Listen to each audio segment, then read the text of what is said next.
Hello, I'm Coxon, guitar player in Blur and a solo artist. I'm here to talk about the release of a new single called Falling. And I'm Simon Gunning and I'm Chief Executive of the campaign against living miserably, Calm. Falling was a song written by a family friend called Luke Daniel, who took his own life just over a year ago. It was played at his funeral, which would normally be a kind of an awkward situation, but in this case was really, really powerful, mainly because the song was very beautiful and the lyrics were pretty hard-hitting and just extremely poignant. The reaction to the song was enough, and the lyrics for us to eventually have the idea of for me to do my own version of it. The original is a piano and voice song, and it's a home recording, so it has that sort of atmosphere to it.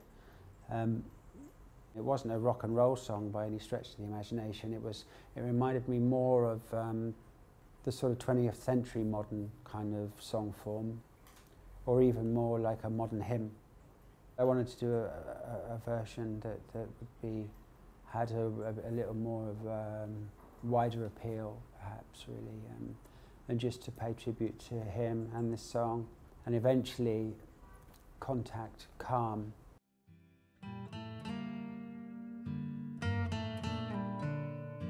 So Calm has been operating in the area of male suicide prevention for 10 years, and we've grown dramatically over the last couple of years.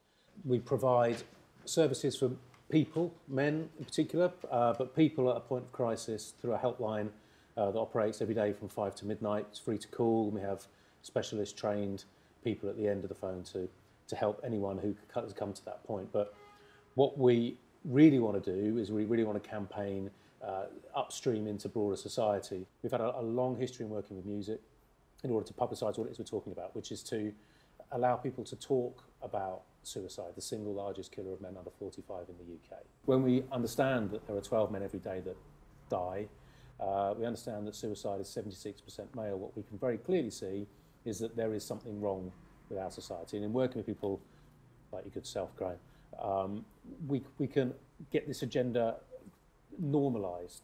I mean, as soon as I got into the record business, I suppose, I didn't know what to expect, but I definitely knew that it wasn't all happy-clappy all of the time. And I started losing people straight away.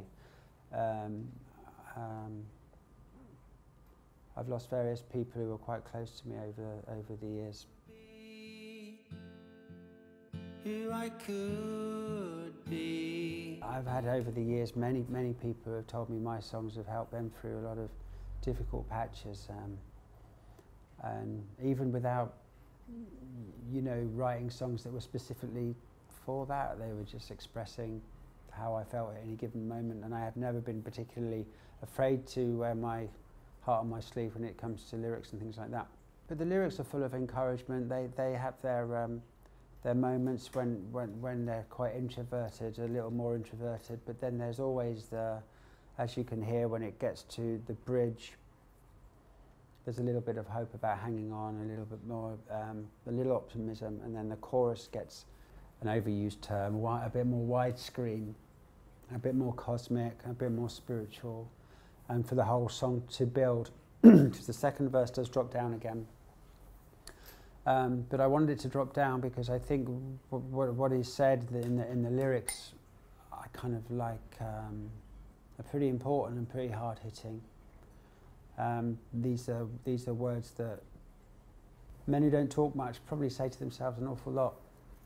You know, there's been many people who have been involved in this project that have nodded when they've heard it, and then related to me experiences personal to them and people they know. Just about everybody that's been involved, who have put their time into the project. Sometimes men's friendships are quite odd. Sometimes we don't always feel it's yet. There's a lot of yets.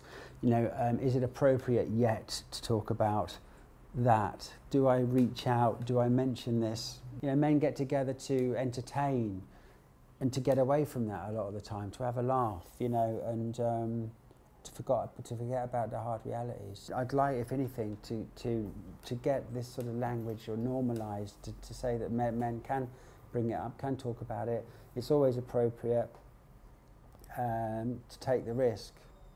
You know, be one of those blokes that it is all right to bring this stuff up with, and be one of those blokes to say, are you all right? Because actually, you know, just that question is huge to somebody who isn't feeling great. Are you all right? And they go, yeah, fine. And they go, no, are you all right? And if you ask that second time, sometimes that can be hugely affecting to somebody, because they're suddenly realising that someone actually might care. You know, don't wait for it to feel like an appropriate time or the right time, or I'll do it tomorrow. Do it, you know, do it that moment if possible, because it's very easy to put these things off. And from my experience, putting things off, well, you know, sometimes the chance to do it is no longer there. We're falling through the sky, we're halfway to the stars. What do we ever know? What can we really see? Oh, are you really you? Or is it only me? And the earth's a distant point among the stars.